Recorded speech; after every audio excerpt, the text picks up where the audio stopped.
Me tere ture.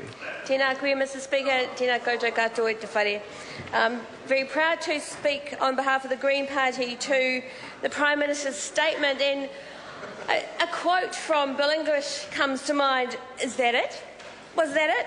6 weeks over summer to think about new policy, and the government comes up with precisely nothing yet again. Because there's nothing in today's speech from the Prime Minister that offers any tangible solutions to the big issues that are facing our country and everyday New Zealanders. Worse, the direction set out by this government does not reflect the intrinsic character of New Zealand or the underlying values of New Zealanders. Their hands-off economic conservatism benefits their very wealthy backers and runs counter to our country's proud history of economic egalitarianism and fairness. Their cold-hearted social policies run roughshod over our decades-old contract of supporting people when they need help and our loving commitment to be our brothers and our sisters' keepers.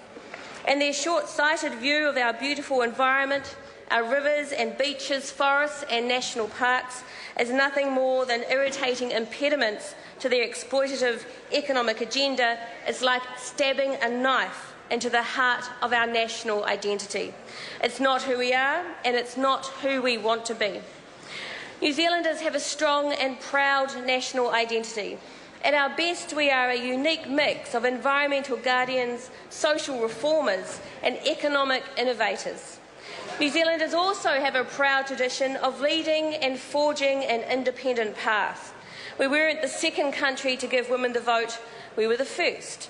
Hillary wasn't the second to climb Mount Everest, he was the first.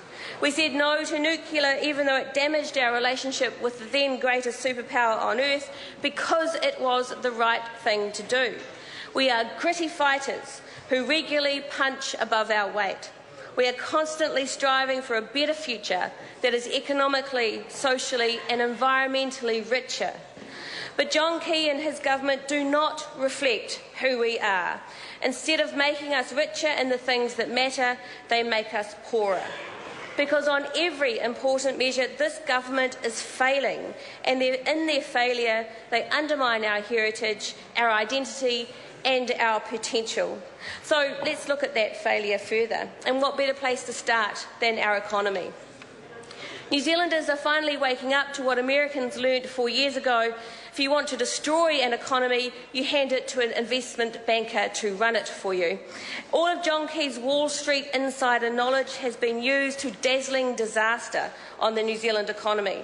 The Merrill Lynch playbook of destroying good everyday jobs, fuelling an unaffordable housing crisis and damaging our long-term viability just so the rich can get a little bit richer more quickly, has been expertly implemented in this country.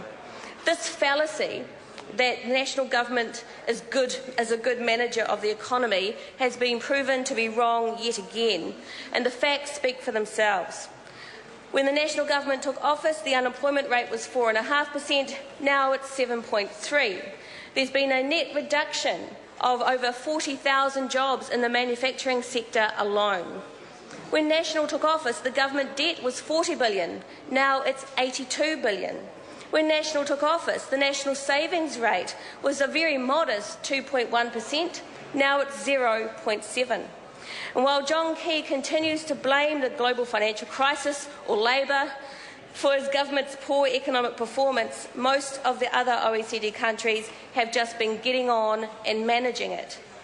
IMF data shows that the New Zealand economy has performed worse than the majority of countries in the OECD since 2009. And the data shows New Zealand scored 18th out of 34 OECD countries for GDP growth, 22nd for unemployment, 30th for the current account deficit, 28th for national savings growth and 23rd for government debt. Failure, failure, failure. By all measures of traditional economic success, growth, employment, the current account deficit, national savings and government debt, New Zealand has performed poorly when compared with the OECD. This is a very bleak picture. Economic measure after economic measure tells a story of missed opportunities that, left unresolved, will leave generations of our kids permanently worse off. That is not who we are. New Zealanders are proud economic innovators. We have transformed our economy many times over to respond to the world around us and to seize opportunities for the future. The best opportunities for the New Zealand economy lie in transitioning to a truly green economy, yet there was not a single mention of these opportunities in the Prime Minister's statement today. The Pure Advantage Group's report, released last year, tells us we have natural global advantages in geothermal energy, but the government wants to hock off our best launch pad into that lucrative energy market by selling Mighty River Power. We need to stop the government's ideologically blinkered asset sales so that all New Zealanders can benefit from the huge geothermal opportunities that Mighty River Power has before it. But today's speech once more attempts to make the unwinnable case for asset sales. The Prime Minister is still trying to convince New Zealanders that asset sales are a good idea for this country. We know that selling our power companies does not add up, and that's why over 360,000 New Zealanders have signed the petition calling for a referendum to stop the asset sales. The report the Green Party commissioned last year from Burl proved categorically that asset sales would cost the government more than they bring in. Even Treasury's projections now confirm that the sales process alone would cost hundreds of millions of dollars. The cost of selling our assets would go on forever. The sales would leave a $100 million a year hole in the government's books long after the revenue has been spent. The government's failures, of course, don't stop there. They are undermining a key part of who we are as a country when they undermine and devalue our beautiful country. We all remember being able to swim in rivers when we were growing up, but now we can't because so many of them are full of effluent. The government seems to have a pathological opposition to any measure that seeks to protect our beautiful country and make our claims to 100% pure a reality.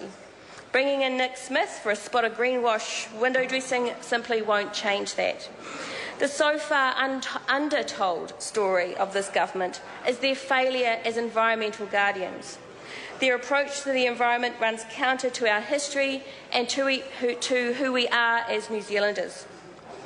The government's environmental policies do not share the values of everyday Kiwis who want to love and protect our amazing country. Again, when we look at the environment, the facts, they speak for themselves. New Zealand has plummeted from the top spot overall to 14th in the most recent Yale Environmental Index. Our Maui dolphin are on the brink of extinction. In 2005, it was estimated that the population of Maui dolphins was 111. It's now estimated that that is halved to just 55. And yet the government still has not implemented the interim measures to protect the Maui dolphin that DOC proposed in March of last year. So what would it say about us as a country if we allow the Maui dolphin to become extinct?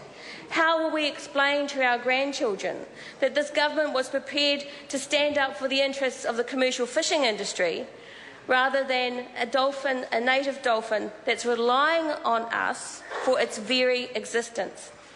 What would the Maui's dolphin extinction say about National's actual commitment to the environment? And let's not forget about climate change. Our agricultural nation relies on a stable climate for our prosperity, and yet this government has pulled out of Kyoto and gutted the ETS. And while our gross emissions continue to increase under this government and we do a disservice to our local economy, what does it say about our commitment to our Pacific brothers and sisters? What does our withdrawal from tackling climate change internationally say to our neighbours, to our cousins, whose islands are going underwater? We are a Pacific nation with a significant Pacifica population here, but this government does not care enough to do the heavy lifting on climate change to tackle the serious issue playing out in our own backyard to our own family. This is just not who we are. I wouldn't want to be a child growing up in New Zealand today. The support that my daughter and I received that helped me to get to where I am and where she is today has been stripped away by this government. This government's social policies have been a disaster for families and especially for children. On official measures, income inequality in New Zealand is now the highest it has ever been. Low and middle income earners are feeling the squeeze, while the best off continue to increase their share of the wealth in their control. And at the same time, more of our kids are now living in poverty, from 22% before the 2008 election to 25% at the last one. National crows about its rheumatic fever program, we heard a bit about that today, but allows more and more children to become sick and suffer from it because they ignore the housing crisis. Everyone deserves a secure roof over their heads, but our rates of home ownership have plummeted, with less than 2/3 of homes now owned by the families who live in them. The recent Demographia report showed that New Zealand has some of the most unaffordable housing in the world, and that was met by complete inaction by this government. Bill English said he'd wait for another 12 months to see what would happen. So much for us all being in this together. For many New Zealanders, the ability to lead a good life is cut off at the knees by the lack of opportunity and support at an early age. The government's mean-spirited approach to poverty and hardship does not reflect the values that have shaped our more egalitarian past. We can be a more caring country, one that protects our most vulnerable citizens and offers an equality of opportunity for all. The government has lost touch of who we are as a country and has no new ideas to get us out of the hole that they have dug. The desperate cabinet reshuffle embeds that failure. It rings only of a change in personnel, certainly not policy. And the Prime Minister's plan set out in a speech last Friday and again today offers more of the same blame and excuses, a boring plan by a bored man. It's the government's worst ideas of 2012 repeated. It's just Groundhog Day again. Adverse asset sales that will make the government's books look permanently worse off and lose the clean energy potential of these companies. A shonky Sky City Convention Centre funded by the proceeds of gambling addiction, human misery and money laundering. Dangerous deep-sea oil drilling that puts our beautiful beaches at risk of a Gulf of Mexico scale oil spill. Today's statement from the Prime Minister is the most telling for what it doesn't mention: the plans that the government is not making. Not a word on the crisis in manufacturing and the 40,000 jobs lost. Not a single word on climate change, not mentioned once in the statement. Just one sentence on child poverty and a vague reference to looking at other people's work and recommendations. Not an utterance on the Auckland CBD rail loop and the government plans to support it. Where are the plans to tackle youth unemployment, the exodus of New Zealanders to Australia, restocking the empty earthquake fund or rebuilding our billion-dollar 100% pure brand after the recent threats to it? All the government is good for is name-calling, slander and schoolyard jibes that seek to ridicule real work that the opposition is undertaking to address the big issues like unemployment and housing affordability. You know a government is tired when all it can do is attack great ideas that are popular with the public. John Key has been relegated to the Prime Minister for making excuses, and it's really sad to see. Deep down he knows that they've failed, and under National that the future is blighted and certainly not any brighter. The government's long holiday from running the country needs to come to an end. If they won't act, then all we need is to step up instead for a better future. Unfortunately, 2013 isn't an election year, but New Zealanders can't wait until the next election to stop the dangerous direction that the government is taking. This year, the Greens will step up the fight for decent jobs, the elimination of child poverty and our defence of the environment. We will do this through generating new thinking, fresh ideas and through building a movement of people to stop the worst of the government's agenda. At Ratana last week, I had the great privilege to announce there our plans to help families achieve the Kiwi dream of owning their own home or being more secure in a rental home. This is an initiative that will have lasting impacts It will give young families a real shot at owning their own home. It's great for our environment as we build more sustainable, compact homes and on child health and family well-being, and it will create thousands of new jobs. The Green Party will continue to develop smart solutions to our modern problems. We will offer New Zealanders real alternatives to this tired, bored and unimaginative government. But as well as new ideas, we will also offer New Zealanders the opportunity to take action. The Green Party has launched an initiative to draw together new constituencies of New Zealanders disillusioned with the direction that the government is taking. We are committed to giving New Zealanders a political voice and the opportunity to be involved in politics outside of elections and without having to join a party. We think this is essential for our democracy. All New Zealanders have a political voice and the right to express it. Opposing a tired old government, developing new ideas and giving Kiwis the chance to get active in politics, these are our priorities for the year. It is clear that the key government is resorting to the politics of fear and the politics of hate to try to hold on to power.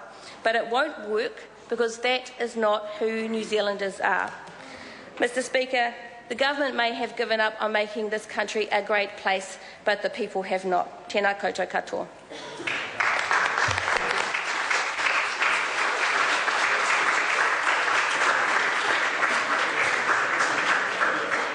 The Right Honourable Winston Peters.